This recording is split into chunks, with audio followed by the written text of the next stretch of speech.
Morning. I've learned from long experience of politics. I'm the most experienced candidate in this constituency. To keep it short, so that's what I'm going to try and do. I'm going to try and cover the question as well. I'm Simon Ashley Cross from the Green Party, and in actual fact, to answer the question instead of anything else, first of all, I'm very honoured to have been invited here, and it has been on my calendar with a big star around it for quite some time, so thank you. Secondly, what I know about care, first of all, I suffer with complex PTSD myself, and after being let down very, very badly on many occasions, with both trying to get a diagnosis and trying to get care through EPUT, I actually now represent people with lived experience on something called the Lived Experience Ambassadors, or the Patient Experience Team within EPUT. And what we're trying to do is redesign services so that they are fit for the service user and not fit for the bean counters or the people that look at the balance sheet. And the big problem we have in this country is that in health and social care, because of privatisation, 30% of all the money that is supposed to come in your direction actually disappears into bank accounts of corporations that we know nothing about. And so your level of care is diminished by a third as a consequence of money that never ever meets the social need. Secondly, we keep hearing horrendous things, like for instance our outgoing Prime Minister saying that we have a signal culture. That's a man who absolutely does not understand the first thing about people living with a physical disability, which is very visible, or with neurodiversity or a hidden disability, which is less visible, but can be just as debilitating. And people who have a combination of the two, they really do deserve a damn sight better than we're giving them. We purport to be a compassionate country, and I'm afraid I don't know where that compassion disappeared to, but over the last 40 years I've not seen that. And just to give you another heads up, I actually do represent quite strongly the idea of forest schools, which are quite useful to people in getting out and enjoying our natural habitat, which is very good at improving people's health. Also, I work closely with the people who are working with Send the Right Message, which is the neurodiversity sort of action group in Southend. And I work across a lot of spectrums. I'm actually very closely linked to do understand everything about what's going on in Southend, except for I need people to talk to me and to ask me the difficult questions so I can understand more about your side of it. Thank you. I need to just explain that we've got a bit of James, who is your actual candidate, couldn't be here today, but Stephen, who is the South and East and League candidate, is West. West, sorry. And the Wigan Sorry. They changed the constituency, that's my excuse. I don't know if you wanted to talk to Stephen, do I need that microphone, or can you hear me? Yeah. You can hear me? What? Well, I just wanted to say a couple of words about James Allen. Apologies, a couple of apologies. Apologies he's not able to come here today. As you can imagine, there's quite a lot going on in these few weeks. But just briefly, a little bit about James. James Allen's lived in the constituency for about 30 years. He's been a Justice of the Peace and also a parish council leader in the constituency. And he's been a very active campaigner for a number of years. He's involved with a lot of business things. He's previously with railways and contracts, things like that. That's his working life. And he lives, as I say, in the constituency of Barling. I don't know if you know the village of Barling. And he's campaigned on quite a number of issues.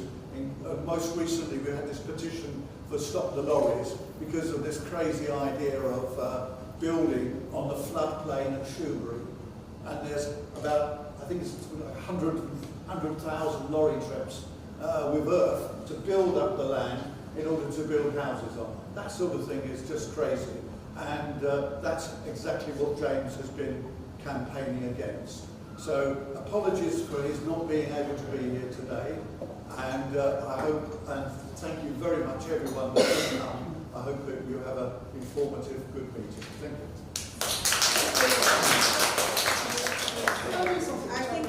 I think the reason why I will get Steve to introduce himself yourself as well, because Stephen does have some interest in this arena. Yeah, I'm actually disabled. I know. I don't know how anyone would even know. But it was very good. I'm very happy to be here. James would be here, but I think, obviously I have all the experience of this because I was born disabled myself. And what I remember is the lack of control and the lack of freedom we feel. And I remember one of my first memories was we were all brought to Dublin Zoo, and you're treated like a child even when you're not a child. And then I remember being in a wheelchair, and I don't need to be in a wheelchair, I can walk on crutches, but they put me in a wheelchair to push me around because it was easier for them to push me around in a wheelchair. So they treated me like I was a shopping trolley. And then I wanted to go to the loo, and they wouldn't let me go to the loo, and I ended up peeing in the wheelchair. And that's one of my first memories, right? And so the sense of lack of freedom is the worst thing about being disabled. And the fear that you can't get out of it, that you'll never get out of it. And like how I got out of it was my mum and dad were brilliant. So a tribute to the parents, right? They were so brave because my dad still says to me, like, I was so scared because I sent you to a normal primary school, not a special primary school. Do you know what I mean? I took you out of the special school and sent you to normal school. I was so worried about you. And no, it was awful. It really was. Everyone ignored me. I just walked around the playground on my own. I couldn't play the games. I couldn't run. I couldn't play fetch. I couldn't do it. But I was too young. I didn't understand why nobody wanted to play with me. Everyone was kind of put off by me, almost. And so most of my childhood was spent standing around in playgrounds and sitting around in school. But as I got older then, I managed to get into computers because when I was 12, my uncle Tony said, do you like computers, Steve? And I was like, yeah, Tony, because I was in my cousin's house playing computer games. And he said, oh, I'll get you a computer. Because my parents weren't very rich, but Tony got me a computer. And so I learned a little bit of programming, and then I did a little bit of computers in school. And then I went to secondary school, and they said, you should do computers because you're disabled. And I was like, how dare you, just because I'm disabled doesn't mean I have to do computers. So I did a degree in English and philosophy, so that was pretty useless. And then realised, yeah, I do computers because I can actually get paid and make money. And the only way to be free is to have your own money, right? Isn't that true? That's what I think. So as soon as I can get my own money, how's my 3 minutes going? I don't know who's... Oh, yes, time. Sorry. 3 seconds left. So the most important thing, guys, is to get your freedom. And to get your freedom, you need to get money. And to get money, you need to have a skill that people want to buy. And everyone, I bet every one of you can do something that somebody will pay you for. And you just need to figure out what it is. But don't try to compete with people who obviously are going to be able to do it better than you. The reason I did computers, doesn't matter if you've got useless legs like me. As long as you've got this, and you can move your mouse around, and you can talk, and that was something I realised that I could do equally to anybody, and do better maybe, right? So I think that's what you all need to think about. How do you get free?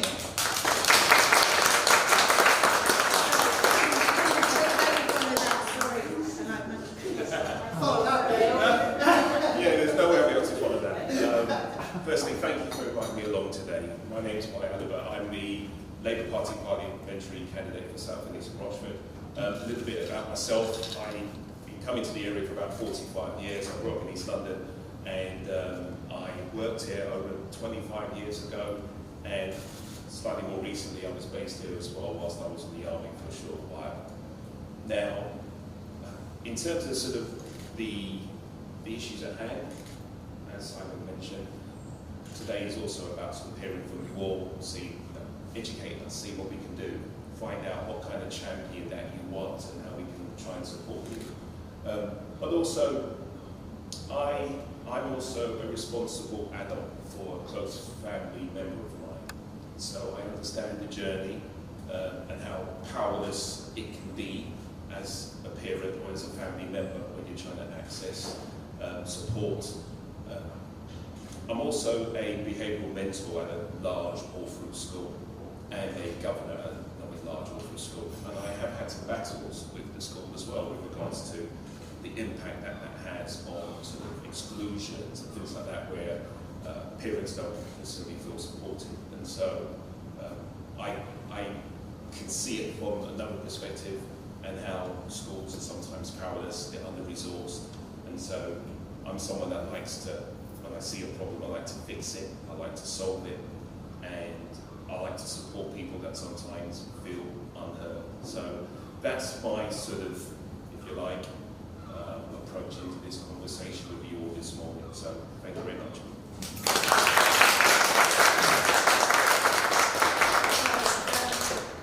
So as the person who's supposed to ask questions, I was told very severely by my son yesterday that I'm not allowed to ask a question for myself. Unfortunately, I'm bad, and the question isn't just mine.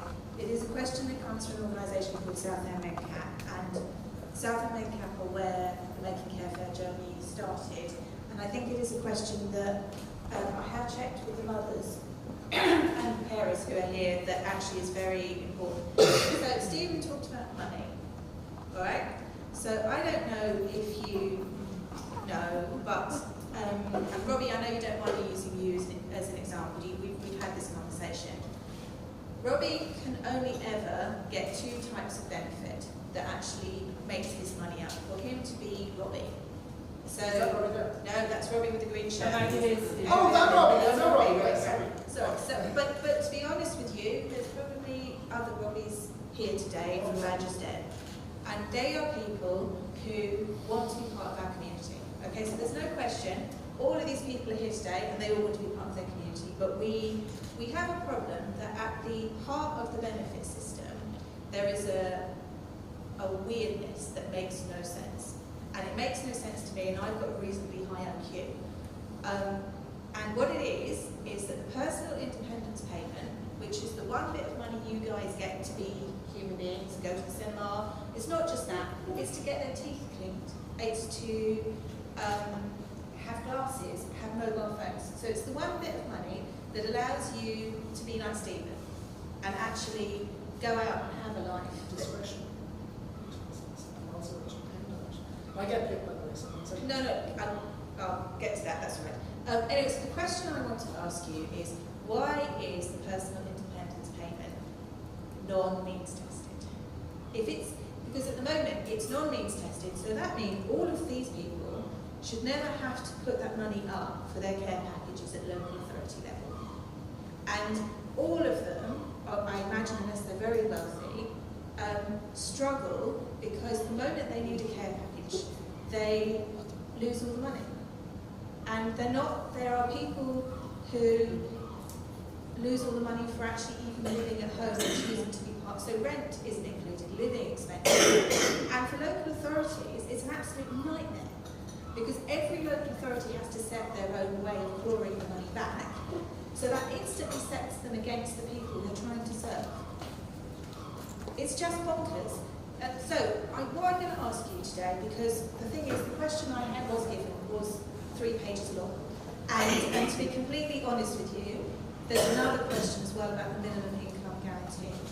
I would like, if any of you gentlemen are elected, I would like a promise from you that you at least understand it. Because I was listening to Radio 4 the other day, and the politicians, senior politicians who were describing here, didn't understand how the whole system works. And it has taken me 3 years to even get close to understand how bonkers it is. Now, I don't know, there's carers in this audience. Would you ladies agree that the form filling and the lack of faith in you as people drags you to a place that you cannot understand? And why is it that my mum at 84 gets double the minimum income guarantee to live when she is somebody who's worked, has a house, wasn't disabled until now, until she's in her 80s? Why do these people lose money? They lose money because they can't talk to people like you, because there's no communication.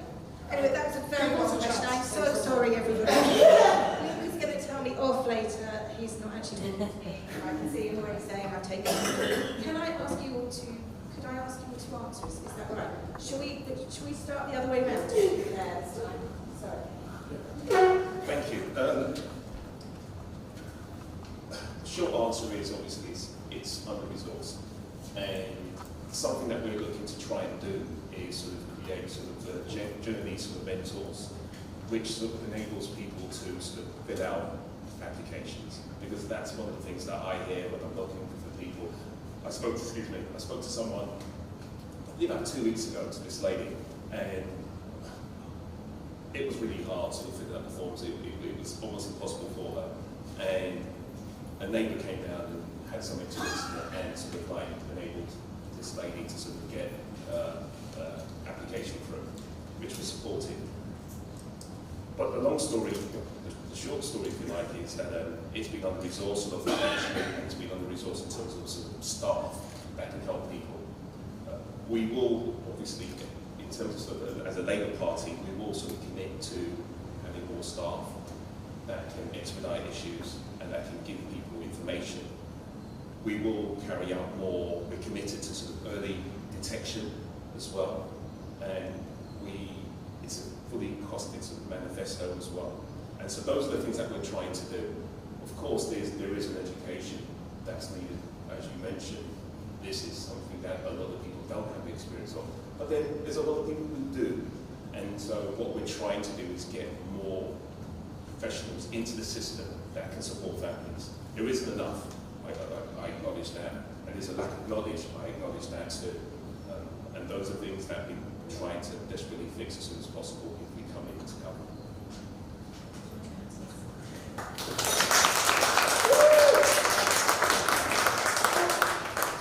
I was at the Hustings at the end of April, and 3 things came out of that, and it was the forms are completely useless and bonkers. You can't get any money because you can't fill out the forms. Totally out.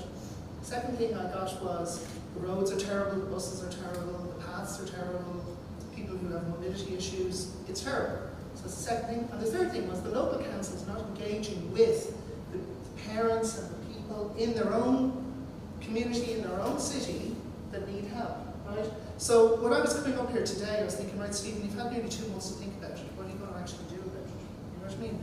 So I thought, well, the first thing I could do is put pressure on the council to actually engage with you guys. And either I can speak for you, or you can get Beth to do it, or you can get Rob to do it. Whoever does it, someone speaks for you and makes sure these things get better. Now the thing is, my day job is IT and doing forms, like I mentioned, computers, right? So I can make those forms better and easier and quicker. And the thing is, the reason everything's been so bad is that it's a political decision. I'm sure they would agree, he knows what I'm talking about. It's the politics, their priorities, their attitude is, you know, everyone, we're just going to, basically they don't care about people who can't take care of themselves. The idea that you need help, you know, they're like, ugh, you know, I think that's the attitude, you know? And I really, really hate it. And I think what you need is to be treated as equals and be treated with dignity. And someone mentioned to me this morning, Jane, about getting Jane and Stacey. Yeah, because I was thinking it's not Stacey. But anyway, Stacey and Jane said to me this morning, you know, young people, you guys all have exactly the same amount of votes as us up here, right? When an election happens, each one of you has 1 vote, I have 1 vote, Simon has 1 vote, Bay has 1 vote. We are all equal, you see? Right? You have as much power and as much say in our system, right? And the thing is that, you know, you have to have someone speak for you because you can't all talk at the same time, obviously. But I'm happy to be the one person. And the idea is, make the form simple. I mean, put it this way, I applied for PIT and they turned me down. And I was like, I've no effing legs. You know, I have mobility problems. I need that extra money is going to help me. And the thing is, what they said, and I need to understand that a bit better, is that when I get my 290 a month, and then I have about 200 quid pays for my car, that gives me a lot of freedom, right? But that money, that 290, I can spend that on anything. And oh yeah, it does make my life easier because I can spend it on things. What about 30 seconds? Sure. Anyway, the point is that it shouldn't be spent on other things too. And the reason that's happening is that the council isn't getting enough money from central government. That money comes from our taxes. People should be getting it, the council should be getting it, the government should be giving it. So that's the way it should be. And people should be standing up for you guys and giving you power and equality.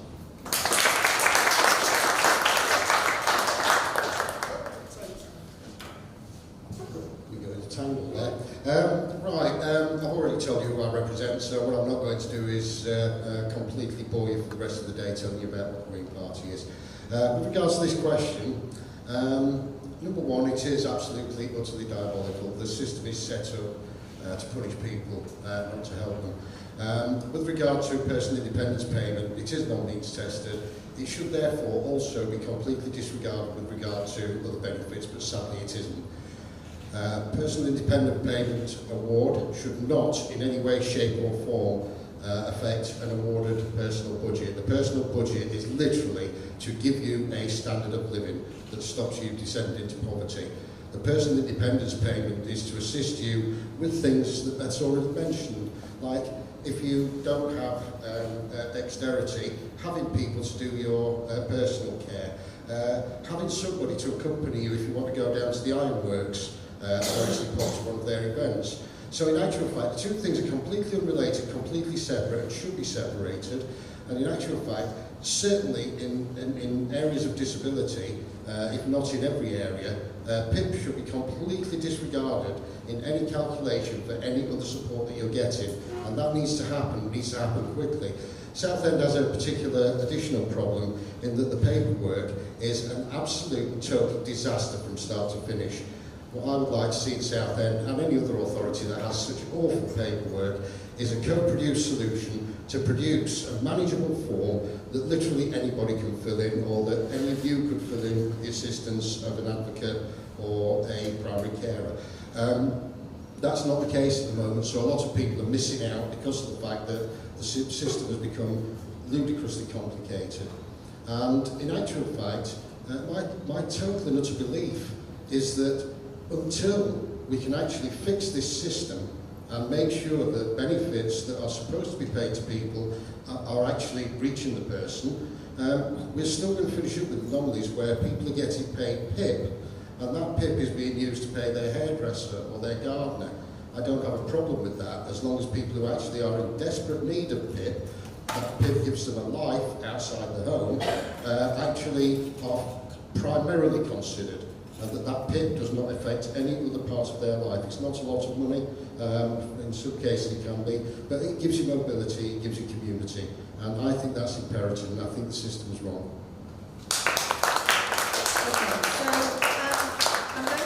To questions. I'm going to, I'll take the gentleman first, just give me 1 minute, sir. There is no bad question. I think, and we'll definitely, if anybody's got any questions from you guys as well, that would be great. So I will first of all, are you right on the mic, sir? Hi everyone. So I'm a parent myself. My daughter has global learning development delay and autism. So still, that's not for you, thank you very much.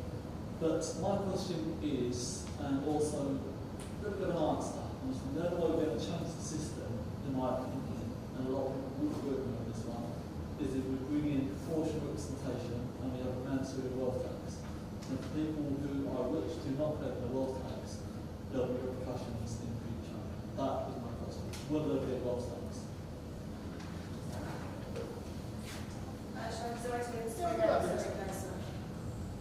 Yeah, it's a good one to start with, a bit unexpected, but in actual fact, Green Party policy is to tax 1% on any assets of £10 million or more, and 2% on millionaires.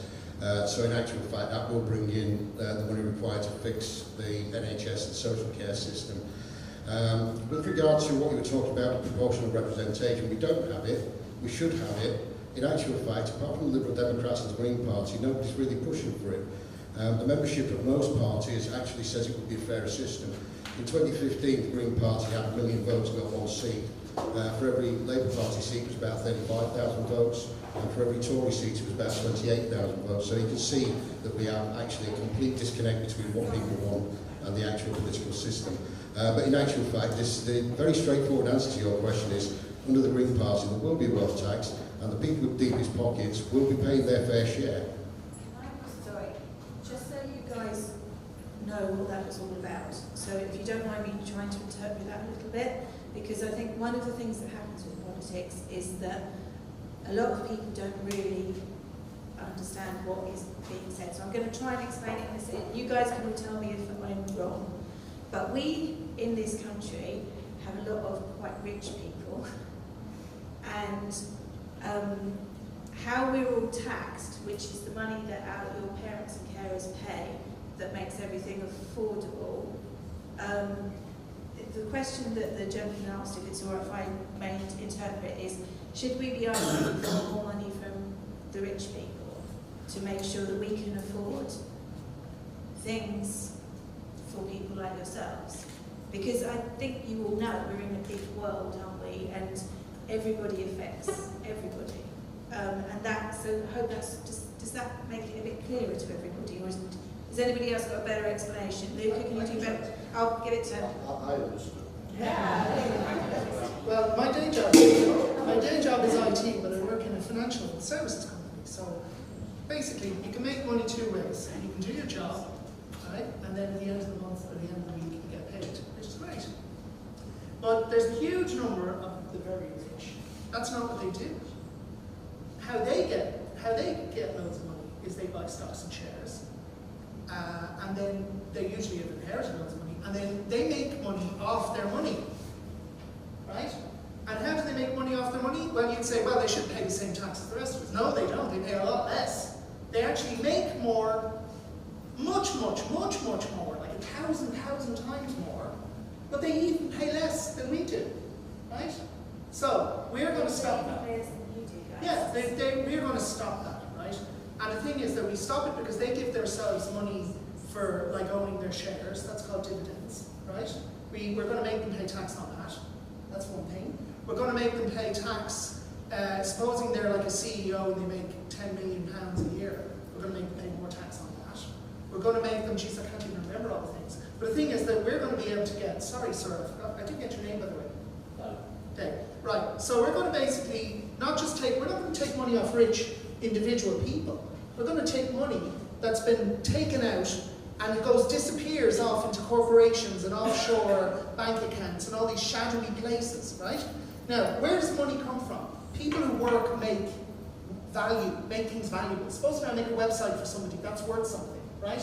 And then I sell that to them. But if they're super rich, they don't pay any tax. They go off and put the money off in the bank in the Seychelles or somewhere. We're going to stop them doing that. And one of my ideas actually was money should have passports going in and out of England. So someone but the problem is people aren't being let in and out of the country, but money is allowed to go anywhere. Why don't we stop the money going out of the country and make people pay tax? Now, and companies pay tax. Now, the thing about proportional representation, that is much more democratic. And what I like about the council, the local council, is that the Greens and Labour, Lib Dems, we'll all work together for everyone's good, right? Because we all are here for everyone's good. And we all have different points of view. Simon's got PTSD. I don't know anything about that. He can help me. I have a physical disability. He can learn from me about that. Beo has grown up in a lot of poverty with lots of siblings, and he can tell me about his experience. And we can work together for everyone's good, because nobody knows everything, right? So that's what I would want. And that's why I would want proportional representation and to tax the super rich. Did I manage that? Thank you, Dave, for the question. With regards to dealing straight away with regards to proportional representation, there are people, and too many people don't get their voice in, for sure, with regards to elections. And so, yes, the political system doesn't reward parties with a voice, if you like, and they cast their votes. And you can't have swathes of people. You can't have 3-4 million people voting for a particular party and it's not represented sort of democratically. So that is something that we need to look into. I think it's also about control and influence. Some of this is about regional sort of conversations, cross-party work. And so what I would say is that we've got something, we've got this sort of levelling up sort of policy which enables regions to take control, if you like, where they are, and they can sort of affect change locally. I think regionalisation is something else that's really important, that helps communities get together, focus and build quicker without waiting for ministers up in Whitehall, And so I think sort of regionalisation is something that's almost as important as well, which means that people can locally change the community that they're in, So that's something that I think we're committed to through our Living Up, and I think that's something that I believe addresses a lot of problems with regards to communities that just don't feel heard. Wealth tax. Now, again, one of the things that we're doing, a couple of things that we're doing in our manifesto, is we're making sure we're actually taxing sort of the oil and gas industry. And so that sort of, that wealth, that profit that comes from, we've seen it, it's affected our cost of living. We've seen how all our sort of utility bills have skyrocketed. So we will be taxing them as well. We're also going to be sort of taxing non-dom. So we're talking about, there's an awful lot of people, as we spoke about in terms of tax evasion, there's a lot of people that live in this country that, because they're not necessarily citizens, they can move around the murky world of tax evasion in extreme wealth. So we've closed the loophole of non-doms as well. That's going to generate an awful lot of money that, up until now, we're not getting. It's not coming into the economy, and it's not going into schools, and it's not going into the NHS. So that's something else that we're doing as well. And I suppose the third tax is on private school fees as well. So that's going to generate 1.6 billion as well, which again is going to go back into the system. That's going to enable us to create 6,500 more teachers to go into the educational system as well. So that's, I hope that answers your question.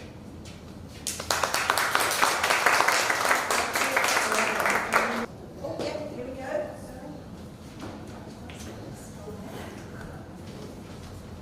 Hi. Nearly everyone here has a bus pass for from the council and everything, but it has to be used after 9 a.m. But the question is, can you make or give everyone a bus pass before 9 a.m. for to get to college or to get to day services if possible?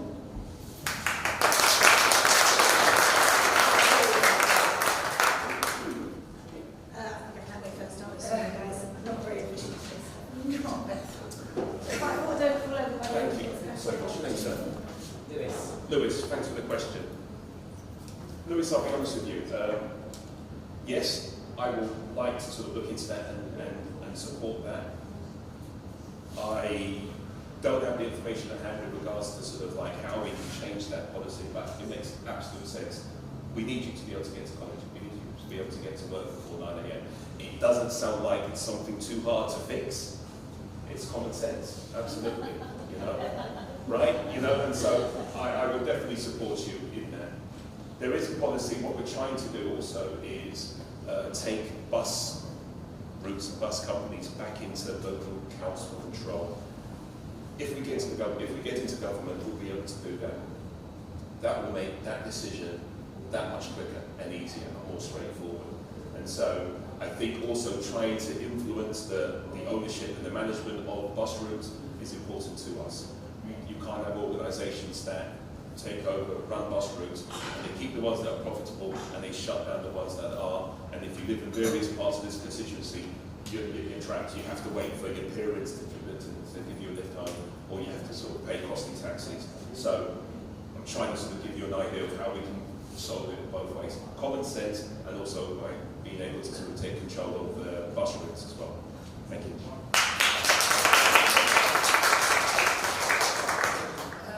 I had a bus pass, and actually I had an even better bus pass because I could bring someone with me to look after me on the bus as well if I needed help. But the thing was, I absolutely hated that. You couldn't get on the bus until 9 a.m. Sometimes you wanted to go somewhere. So listen, yeah, totally. There's a couple of things I would say. 100% get the bus whenever you want to get the bus. In fact, I would say, could we not make buses free? Would that be brilliant? Because why should you have to pay? I understand you need to pay for things, but the problem is that things like buses and roads are things that we already pay for because we pay taxes, right? So, if I work for 5 days, 2 of those days, I don't really get that money. It goes to the tax man. So it's why am I working 5 days? Why do I work 3 days? Well, that 2 days of money, right?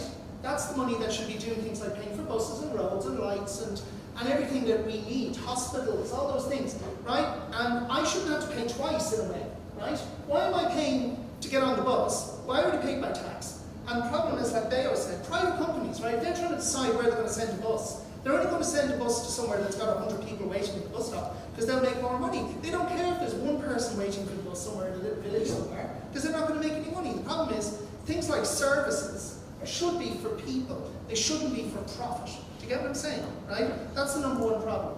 And I think that taking away barriers to people having mobility is really important to their freedom. Do you get what I'm saying again? And so we should make public transport free if we could.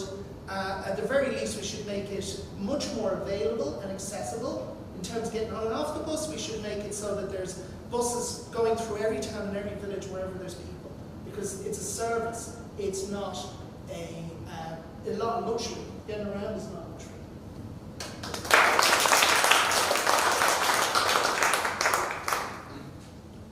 Yeah, I mean, I'm not a fan of restriction, and to me, this looks like, although it might seem accidental, it looks like a deliberate curfew, and I don't like the idea of deliberate curfew.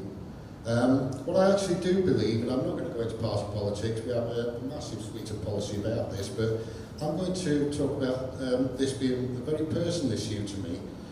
For a long time, with a lot of people who I have advocated for and had a huge empathy with, my view has always been that nationally and irrevocably, every single person who requires mobility, who requires access to leisure services, and who requires access to their personal forms of entertainment that they enjoy, number one, it's not just about having lifts and other ways of getting up and down buildings, it's about being able to get there, and it's about affordability.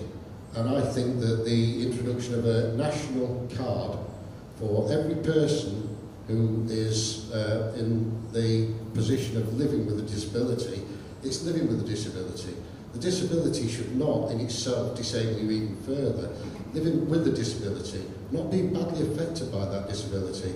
And a national card, accessible 24 hours a day by all public transport, by all leisure facilities, and allowing you access to all forms of entertainment should be an absolute #1 priority of any government. Because in actual fact, I don't particularly want to see people living with a disability tucked away.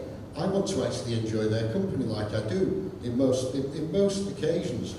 When I'm in a group of people living with a disability, I'm actually a lot happier. It makes me happy to see that the enjoyment that I'm having can be enjoyed by them. But with regard to buses, it's an absolute and utter disgrace. A lot of people with disabilities work. Some of them work at 8:30, 7:30 in the morning. Getting simple public transport, which is awful in this country to start with, so we need to fix the public transport system. But that should be an absolute aim of nationally and irrevocably. But in actual fact, I would extend that to every facet of life and make it a lot easier for you to join with us and for us to all enjoy each other's company, to be honest.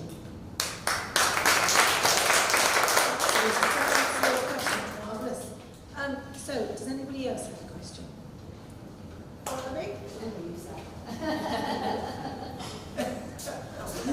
Having to wait on the X30 from Chelmsford back to Hackney 3.5 hours later.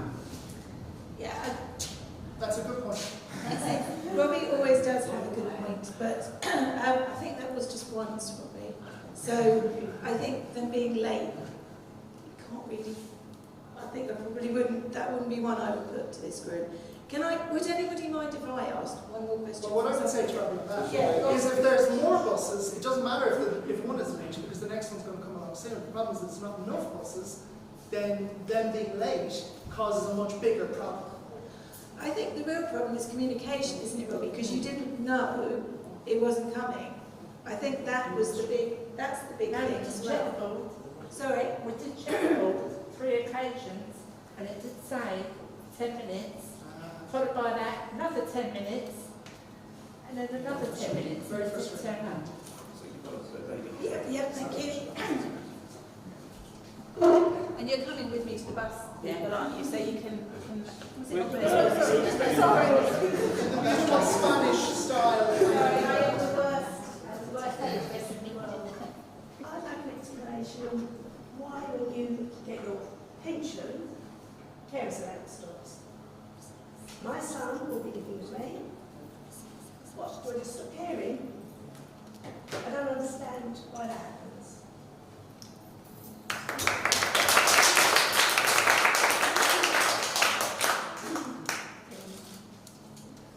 Should we start with Steve? Why not? No, I think it's once again trying to run a government and a country as if it's a corporation, as if it's a profit-making, and what I hate about it is, it's like the issue with the WASPy women. The system work our whole lives, and we deserve to have a dignified and supported old age. And luckily, my sister has got 3 kids, who 2 of them have ASD and 1 of them has ADHD. And she's going to be looking after them for the rest of their lives. And she's going to deserve to be given, what she needs in life, money-wise, And I will work to make money, and I will gladly give her and every parent like her who's going to devote their lives to their children like that, what they need and what they deserve. It's just, and the idea that they sort of stop one thing and give you something else. The social welfare system has just got so effing cruel. You're sanctioning people for this, that, and the other. It's just because people, it's a total misunderstanding of what a society is. Society is everyone helping each other, right? Everyone like a community, like you help your neighbours. If they don't have any food, you help them. You look after people around you, you look after the people you love, and they look after you, right? And the whole idea that it's supposedly all about profit and loss is completely upside down, right? That's what my feeling is. And go on ahead, sorry. No, I started ranting there. I lost track of the facts. Sorry. Say you've got as a government, if you've got your party got it, would you overhaul the whole system then? Because the system is absolutely fucked. And sorry, I'll give someone else a chance to speak. Pitfalls just got mine through. My son is not going to get better. Why do I have to renew it? Yeah. He's getting older. He's not going to get better. I have the same thing. Am I going to go to Lourdes and have my legs Yes, magically why? grow Why back? do we have It's to not going to go happen. through this? Yeah, I get it. Why do we have to? And I'm filling out his form that we have to then describe where his money goes for the. Yeah, I would say get rid of the form. You just have to come in, meet somebody, and they go, £15 yeah, you need to. £15 a week he's allowed to pay me to live in my house. He uses more water than anybody else. He eats, he drinks. His milk costs more than £15 a week. What the hell is that all about? Yeah.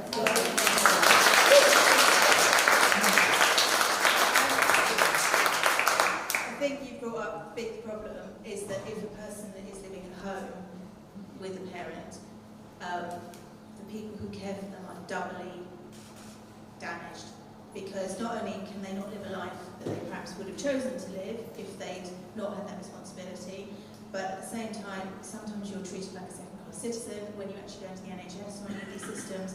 People who have jobs, professionals, it often feels that they talk down to you as you're dealing with it, and then on top of it, you're in this system where it doesn't make any sense. So it's like this little thing we got to say. Go on, you want to say Yeah. Okay. And the other thing It feels like I'm at a concert. I'm older now. Yeah. So I'm now looking after both my parents who are separated, and their money from their properties is just going to pay for their care till we hit 24 grand. You know? Yeah, no, I understand. What's your name, man? My name's Sam. Sam, thank you for sharing that. It's not easy. You can see the sacrifice your parents gave, and now you're caring for them and you're caring for your child, and I understand the burden that's on your shoulders, so I commend you. It's not easy. What I would say to you is, and I'm not going to point score because that's why I'm not coming to politics. As we mentioned with regards to possibly women, with regards to your issue, I will advocate for that, because I've come into politics, if you like, from a moral standpoint. If something's wrong, I want to try and fix it. I want to try and help and support you. At the moment, the focus of the benefit system is all about sort of austerity, but that can't be it. It needs to be supporting people, and it clearly isn't it. And the direction that's been given by government is to penalise people. That's not what we're here to do. And actually, all three of our parties are not set up for that. We're set up to support communities and to support individuals. So I can't answer that question right now. It's slightly above my pay grade, but what I would say to you is I would most definitely advocate for you, because I understand what you're doing, and I believe in you, and I believe in what you're trying to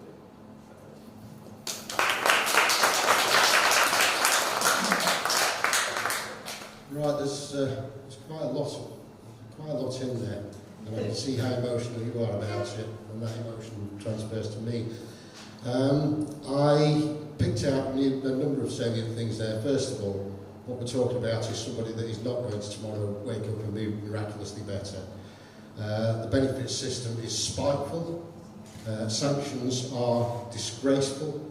To take away somebody's benefit because of the fact that somebody who works for a privately owned company who is not trained in anything fills out a form and they decide that, oh, you can move that little finger a little bit more today, so we're going to sanction your benefits, is an utter, absolute disgrace. But on to the larger point of the benefits system. The benefits system stinks. It's fragmented, it's ugly, it's badly designed.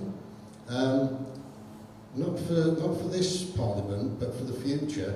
And actually for the last 40 years, as far as I know, and I've been with the Green Party for 40 years, we have always had a desire to introduce a universal basic income and a universal basic pension. Nobody else really has much desire for this, and everybody keeps telling us it doesn't work. Well, it does work. It removes sanctions. It removes the need for benefits officers. Everybody gets paid the same. It removes fraud. It lowers cost. It makes sure that everybody has a basic standard of living that can be adjusted. Inflation is nonsense. It's something that was invented in 1953 to show how well or badly an economy was performing. GDP, absolute nonsense. There is no growth. There is absolutely no growth. There's only the invention of pointless and worthless things. And I concur with you completely. We have families now that are a little bit sort of separate. We have a housing offer that is totally inappropriate to housing need. We don't have a housing shortage, we have an affordability crisis, and we don't have the right housing in the right places. And from your perspective, when you have people at one end of the scale, my partner has an 89-year-old mother, and the other end of the scale, 22-year-old son, and both of them have their own personal needs. You sit in the middle of that, and you finish up being dictated to at the whim of the benefits at either end of that, and the affordability at either end of that. An uplift of carers benefit, modestly, 10% that we're pledging in the manifesto, isn't enough. I think carers should be put on an equal footing with the people that they're caring for.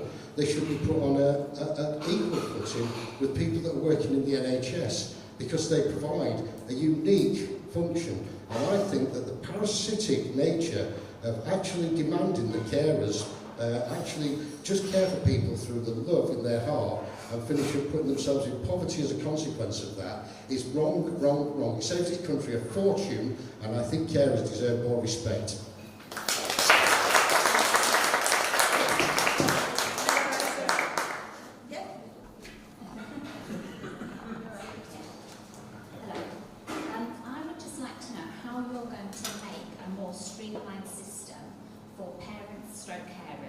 when their child transitions from their school into adult services. Because at the moment, you have to completely work it all out for yourself, you have to work the health side out, you have to work the education. And also with education, with a lot of our young people, there are only 2 places that they can go to, and that education only lasts till 21, when their EHCP should, in theory, last up to 25.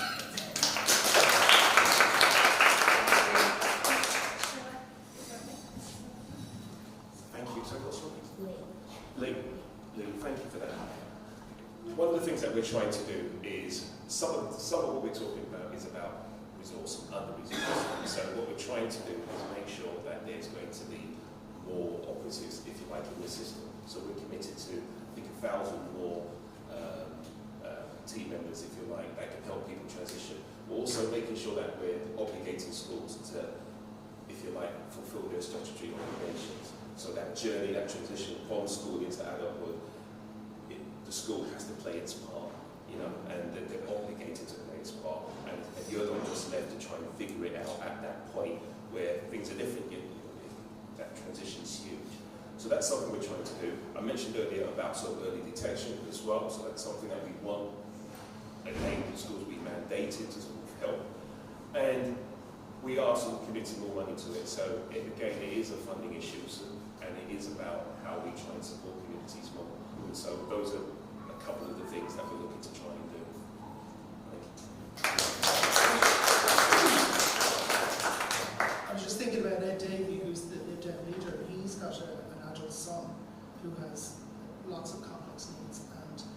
yeah, I mean, there's this perception that there are, you know, as you say, forms and systems for people who are under 18, and there's a totally different system for people who are over 18.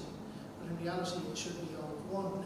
And the thing is the system, I was reading about all these systems, and they're constantly getting just more and more complicated, rather than getting simpler.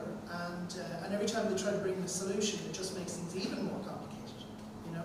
So what's the answer? And you know, I think actually what Simon was saying about a basic guaranteed income and a basic guaranteed pension for every person, whatever their ability, disability, whatever, it sounds like a really good start. At the very least, we should all be entitled to that. And that should be the starting point of every system, every welfare system. You know, are people getting what they need? You know, and that's really where it should all start. And as I said, I know where you're coming from, because my sister and her husband they're going to devote their whole lives to their kids, right? Anything they thought they were going to do in their lives before that, they're not going to do that. You know, my sister even said to me, I mourn the children I thought I was going to have, even though I love the children I have. You know, it's a whole complete upheaval of her life, and she doesn't deserve to have financial worries as well on top of all that. That's all it is. I'm sorry, I'm so quite upset myself just thinking about your situation. So.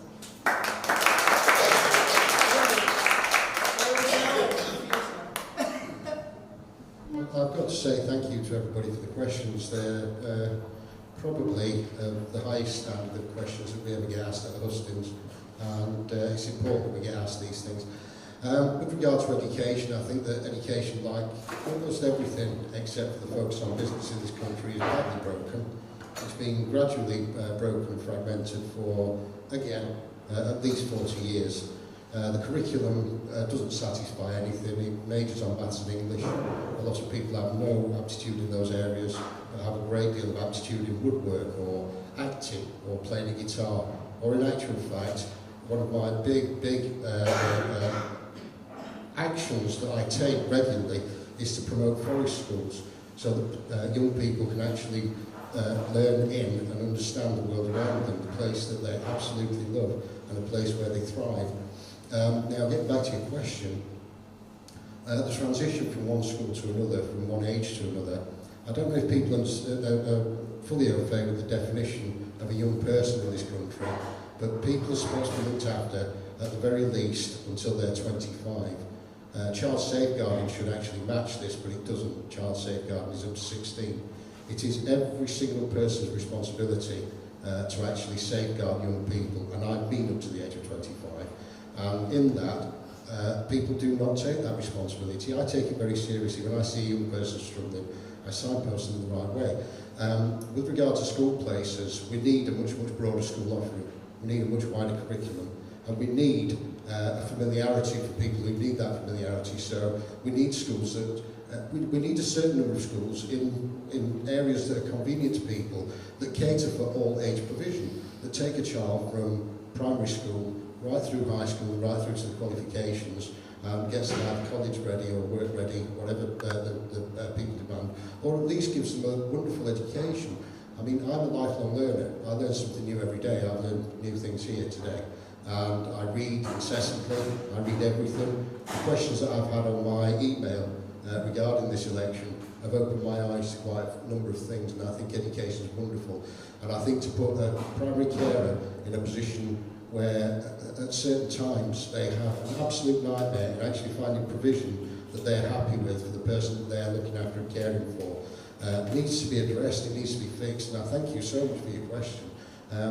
We would intend to do that, and there is money there to do it. It just means that the money has to be spent differently, and the money that people pay in taxation is used for the benefit of those people, and it doesn't disappear to the Maldives.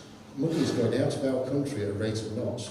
It's not circulating, and circular incomes are what keeps countries going, not GDP, and certainly not inflation.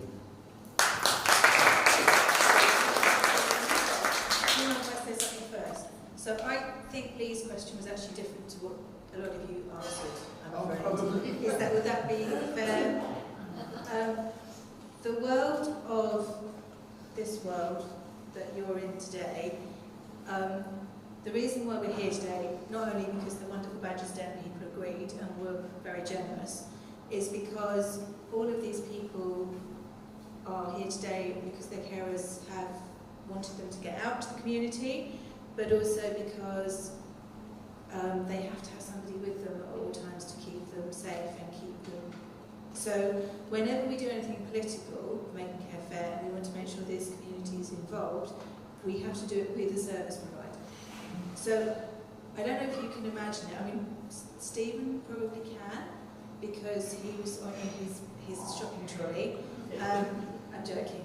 Well, I know, sorry, that was a No, weird image, but that was true. What I'm saying to you is that for them to engage politically, you have to come into their world, and we have to organise it this way. There is no way that they can just pop along to a Hustings at 7 o'clock. This is why your Hustings is at 10:30, because this is when they are free and they are available. So, but the other thing I hope Lee doesn't mind taking, and I'm going to hand it back to her, is the problem is the transition from your child that you are looking after in school becoming an adult is an absolute disaster of a nightmare, and it is terrifying because you get parents who think they're just about coping. You've got the systems all in place, and school is fantastic because at least at school you know you're going to have provision for your person up to that point. The problem is that the moment it hits 14, the social services people have to start moving you into another world. The numbers are not clearly defined. So some people start at 14, some people start at 16, some people start at 18. But the thing is, the world is very different. I hope you ladies don't mind me saying, but from what I viewed, it's totally different as soon as you get 18, because that person then is given capacity.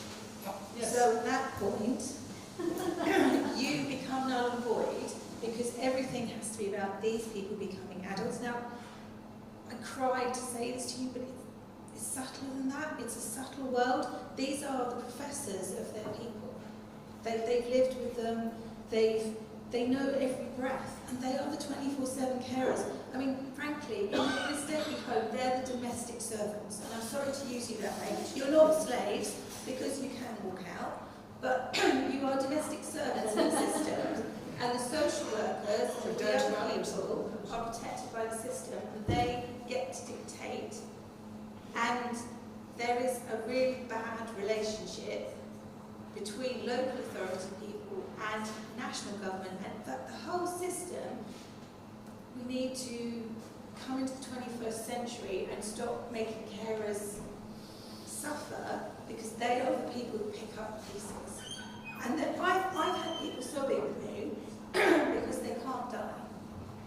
I've had the same conversation with 6 different women who said to me, I cannot die because this person that I love will not be looked after by the world we live in a way that I can accept. So, at the start of this journey, I'm sorry this is a rant, but the start of this journey is at 18.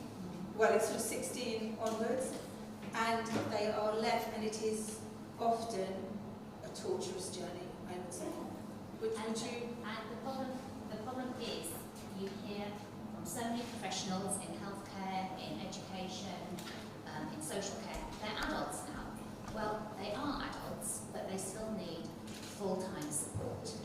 And that is a big kind of unknown in those worlds. And as I said, health don't understand it, social care don't understand it, education don't understand it.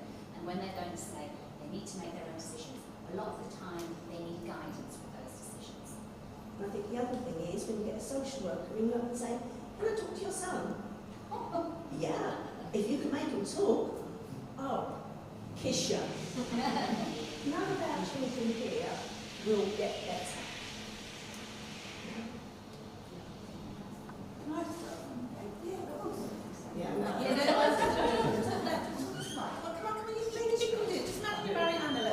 Don't start singing pig.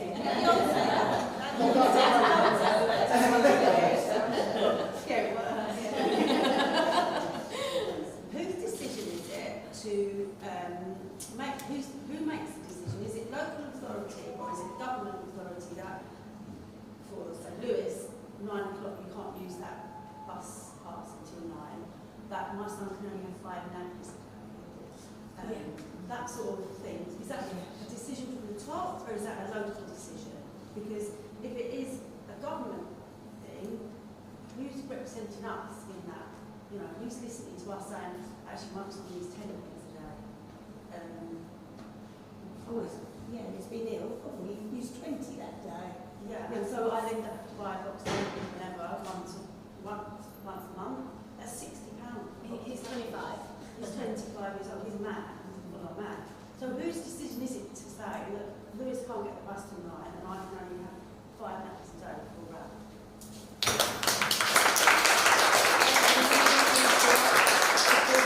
To be truthful, I probably know the answer more than I suspect you do.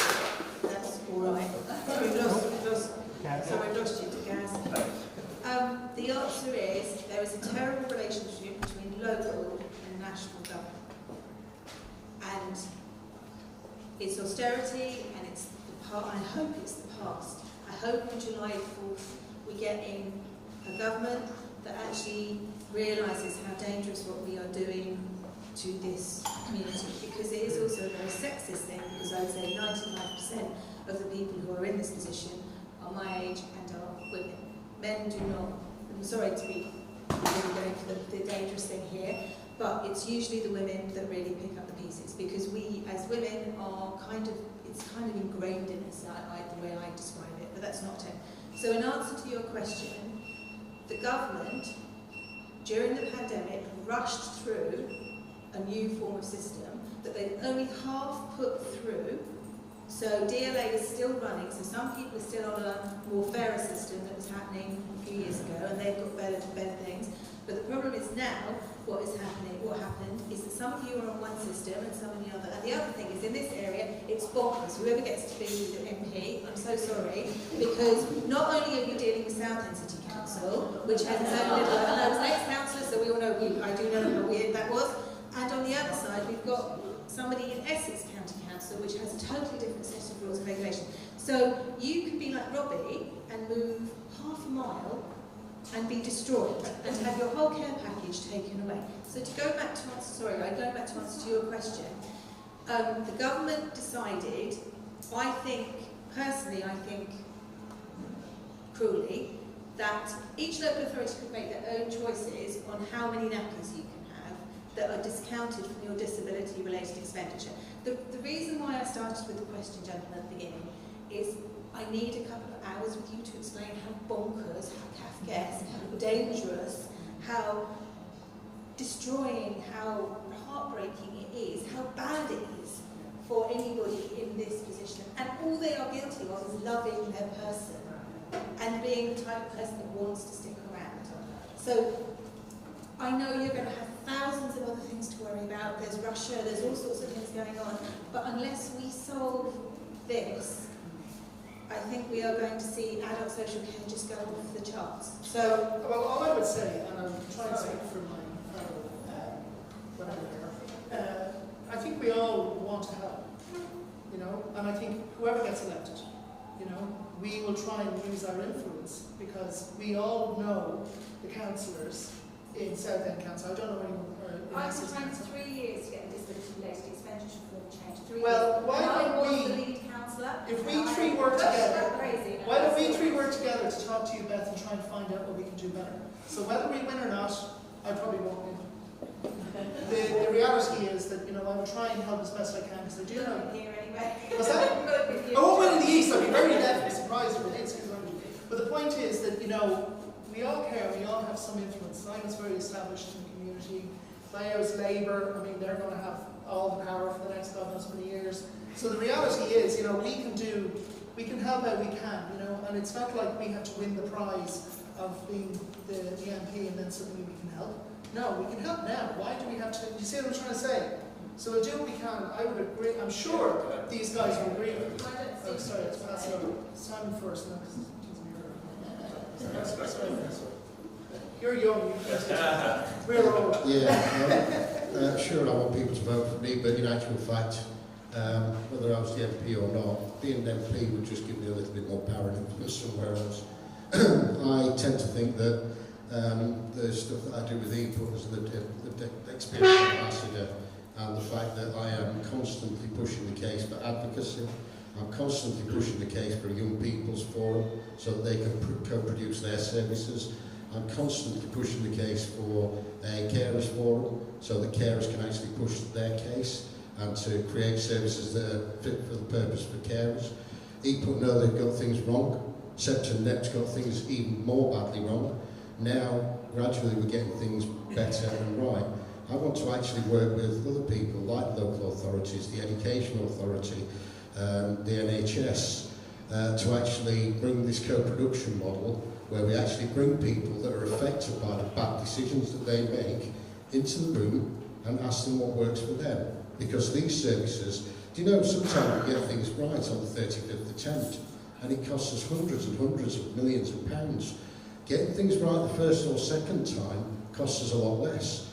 And let me tell you something else as well. No external consultancy that I have ever met in my life ever had any experience whatsoever of what they were being consulted on. And they bring slides and pretty colours and shapes and, you know, bonding exercises. We don't. We start with the bare bones of something that is awful. We ask every single stakeholder to be in that room, and the stakeholders that put that together, they usually leave looking very, very sheepish and embarrassed. But in actual fact, what comes out of it is that new services are even better, because normally, by the second or third time of going through co-production, we usually have a service that is very, very much designed for the people that it's supposed to meet. To answer your question about bus passes and anything else, central government has starved local government of money. This is why we have housing problems. This is why we have problems like this bus pass issue. This is why local authorities cannot do anything. They're hamstrung by horrendous austerity that is a political choice by central government. Local authorities can only do so much, but I would implore people, go and talk to your local authority, and if you want support, ask me, because whether I'm your MP or not, I will always support you, I will always advocate for you, and whilst I can't possibly put myself in your shoes, I have similar things going through my life, and so I don't speak from sympathy or patronage. I speak from empathy because of the fact that I'm almost in tears when people like you speak to me from the heart. It means so much to me that even in a little way, if I can help, I will. I absolutely will. I don't need a parliamentary briefcase to do that, but that's where I stand on this.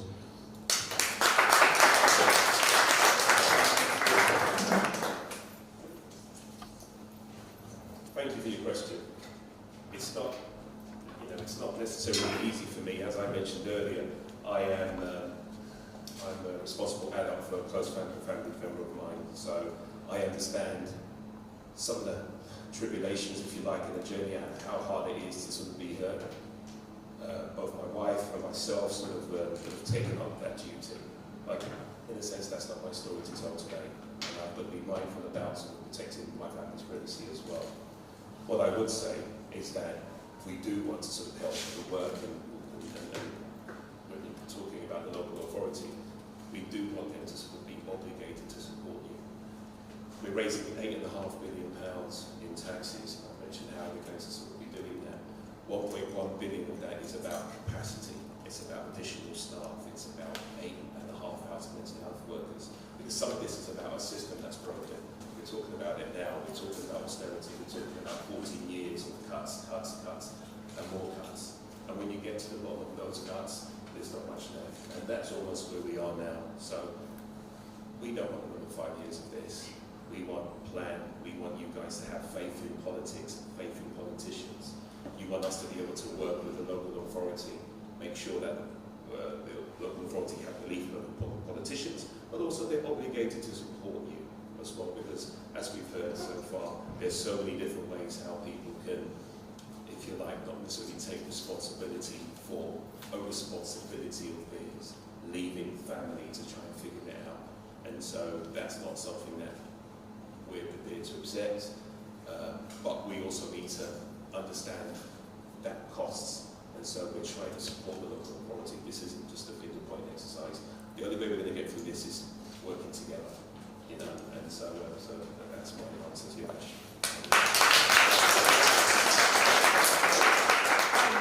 I had to go as well. No, my boss is right. messaging me going, at 12 o'clock and I'm going, my PC just broke down. Just one last thing before we go. The one thing I would say is, yes, you can put it onto the local authority, but some of the decisions that have been made by national government trapped local authorities into bad behaviour. Or not bad behaviour. Each local authority gets to choose how many nappies, I'm sorry I don't know your name, how many nappies is given. Why? That's not helping. Why don't we just put a blanket thing that we set the disability-related expenditure so everybody is in effect? No one wants a garage for an napkin. No. You're only going to ask for that to use. And I just think, whose decision is that to tell me that? It does. If you could just set that, and that's your job. If you Yeah. get in, that's. Sorry, let's be realistic. You're absolutely right. It's about common sense. Yes. Right? It's not about just finger point at authority. So that wasn't really my intention. What I'm trying to say to you is, no, but what I'm trying to say to you is that it's about common sense coming into the room, right? It's about politicians working with the local councils. It's about. Why can't they get the bus to 9 o'clock? To me, absolutely. Absolutely. I think the problem is the system is so bureaucratic and no common sense actually comes into that yet. Yeah, and so look, what I'm saying to you now is, one, there'll be more capacity in the system, and two, I'd like to think there's going to be a lot more politicians who have come into it for the right reasons, who are here to try and make a difference, really, to try and help improve sort of I think problems. also politicians and even some of the local authority need to have a better education in learning disability. Yeah, I would absolutely agree with that.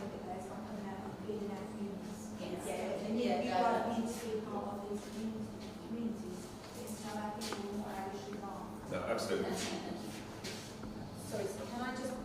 So, I know we're running out of time and it was so interesting, I'm afraid I kept going. I will give this to you in a minute, 10 seconds, Sam, but what I was going to say is, could this be a start of a conversation? I mean, I think the thing is, these people do know, and you obviously know enough yourself. If you are within the system, you probably also, and all of you have seen, you've all had a taste of it. But the only way to solve it is to actually talk to people like Tammy, who's hiding in the back, or people who are in this community who actually understand what's going wrong. And co-production is really important, Simon, I would say that. But co-production is a bit of a dirty word because that's another thing that gets put onto these carers.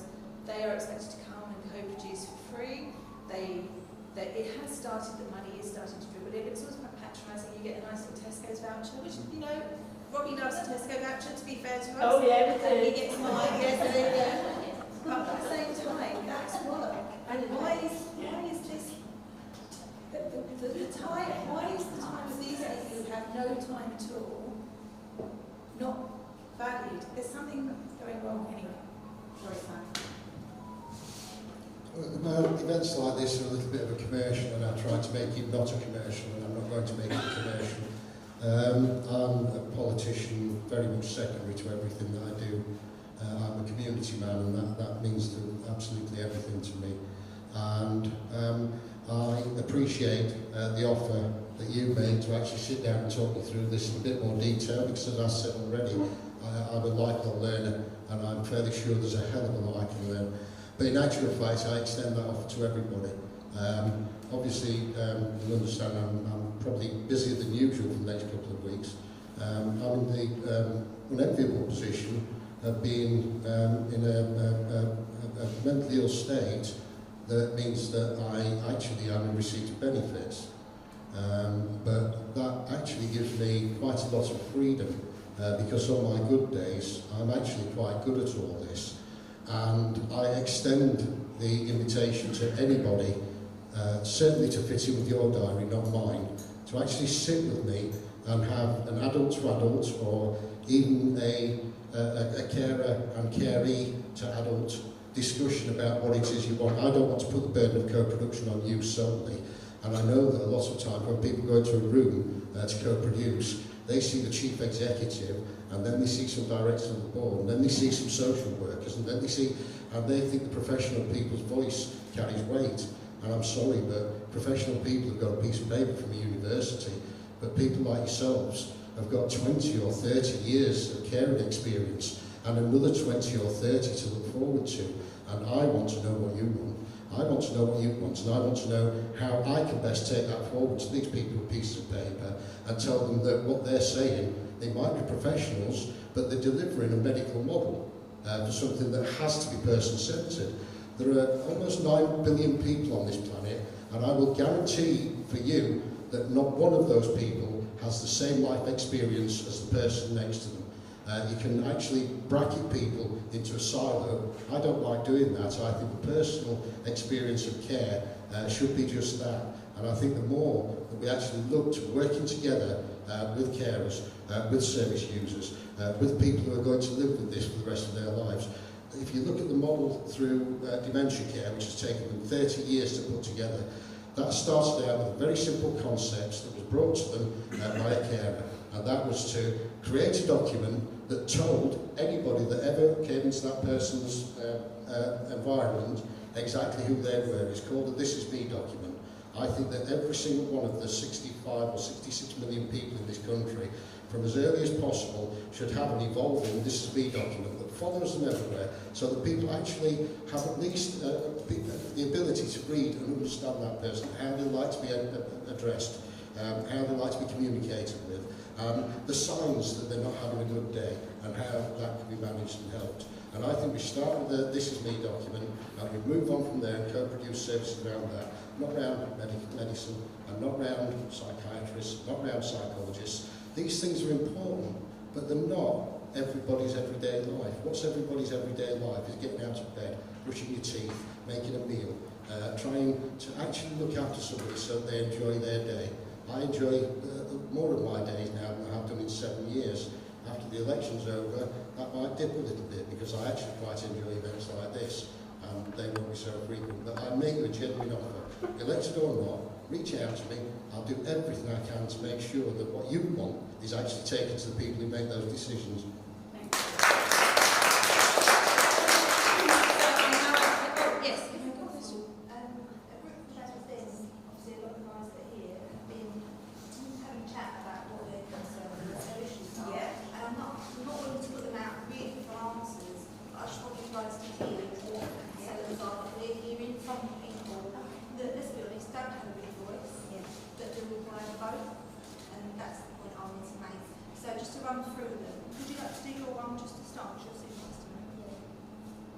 Why is funding so hard to get? Yeah, so just to elaborate on that, we have a group of people within our society that are not the most complex people. They don't have a holistic diagnosis. They're deemed to go, to be fit to go to work, which is lovely. They need to so that was our point there. Another one, dentists. Nationwide problem, right? We all know that everybody's struggling to get a dentist. Try and add an additional need to that. Maybe you can't verbalise when you're first in pain, how desperate you want to get to see a dentist. Who is taking on people with additional needs in dentistry work? They're not taking on mainstream people that are, your quick 10-minute appointment, not alone somebody who has extra additional needs. It's not being heard. Quite an interesting one. How do we vote? Where do we vote? Is there people to support us, to help us to vote? We've got an election really, really soon. Our people should be informed on this. I'm a little bit ashamed of that from my service, but as a society, our people should have the answers to those questions. We're all very informed, aren't we? We're all being hit by what's in the media, on the news. We're all constantly told. Maybe we miss out whole communities on that. So I think anything else? Oh, did you want to mention your one though? Yeah. Sorry, I'm getting in trouble with work. We have to, I said, can we put it off to 1 o'clock? And she said, no, I have to do an interview. I was like, okay. Sorry. Because Bev only told me about this yesterday, and I said, I'll be here. I'm sorry, I'll give this gentleman his chance, and then, so I just want to try and... Lower prices. So the cost of living for you, Law, isn't it important? The cost of you at home is a concern. Is it costing for me at home? That's us. So just give you an understanding of what our issues are, what's happening to us. I don't think you should organise this very well. Steve, keep No, it's going. fine. The thing is, we can't solve everyone's problems in an hour. We need to get back together. We can't, and but what I would suggest is, if I may, I'll put a summary together and send it to you guys to have a look at, to have a think about. We hope this is the opening of the conversation. And I think that's the thing that we were trying to say, is that everybody needs help. There's a lot of people out there that need help, and if we can solve it, then perhaps we can also save some money too, which is the irony of it, that I know we don't have to be doing that. Yeah, we're just going to do a quick shot together, guys. I'm going to get out of the way. Do you want to sum up? Well, listen, can I go and talk to my boss for 15 minutes and then I can come back? I think we'll be finished by then. Yeah, you know, it's just kind of like... Do you... Have you got 2 minutes, Gaz, or 1 minute? I'm about to do the photo, because obviously... What I want to say is, those questions that you have and any others, we were all contacted by email. Those email addresses, make sure that Beth's got them. If you want to put those into an email, and try and send it me, obviously before the 4th of July, even if it comes after that, I'll try and answer them. But actually, if you send them, I will give you a genuine answer. I'm sure everybody else will give you a genuine and personalised answers to every one of those questions. I think everybody knows you're fabulous. Sorry. I know, we're not allowed to say that. Do you want to start and then you guys are all... Thank you very much. Very quick, nothing runs out. So we arrange yourselves by height, like Russian dolls, smallest, medium, tall.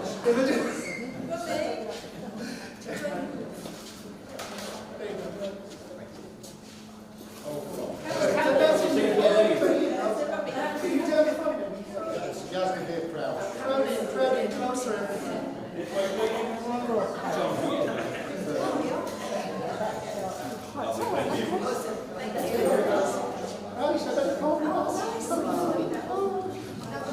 I'd just like to say thank you, everybody. I know it's joy to everyone's sort of got to go places. Look, I think it's really, short to say that we are listening and we want to be more engaged. The fact that you're holding this says a lot about a system that has been working really well in terms of political engagement.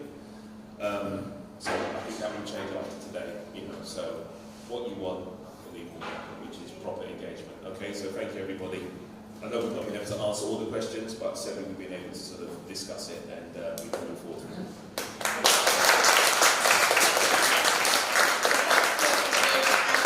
Thanks to everybody who sat listening, and I'd just like to say one thing. This is not what the candidate would say or what Beth would say. I'm pretty disgusted that the other 4 parties haven't turned up today. I don't know if you had an apology. I spoke to a Conservative guy on Wednesday, and he didn't know what it was. I explained to him. He doesn't know what it was because he doesn't care. Yeah, he doesn't see our community and what we go through on a regular. Absolutely. I agree with him on what he's doing. I completely agree. Yeah. I'm sick and tired of it when it's like, oh, we don't want to give money because they're disabled, they're dirty, great, unwashed. Yeah. No, I'm sorry, but you don't know what you're talking about. What a load of rubbish you're really talking. I completely agree with you. And I think, hopefully, this will reflect what we vote for voting day. to be fair, this was organised the timing is a problem. No, I agree, and we did invite everybody. The one thing is, if everybody says that this wasn't a fair deal, this was a fair deal. Well, I grew up, I kind of jumped on him at the Hustings. So, but I mean, thank you for coming, because you've done a lot to put people's minds at rest, and I think that is what actually everybody's looking for, is to know that their candidates actually want to hear what's going on. So, sorry? Well, yeah, I mean, yes. Yeah, and you're right, people are afraid. I hope this is the start of something. I'm sorry I've kept you all for such a long time. I think that we've got to start unravel a very complicated system and make it simpler. And I think that's the first thing we can do together. I need your help, and I need your help, and really, really need your help. And we need somebody's over there's help. So, thanks everybody. Enjoy.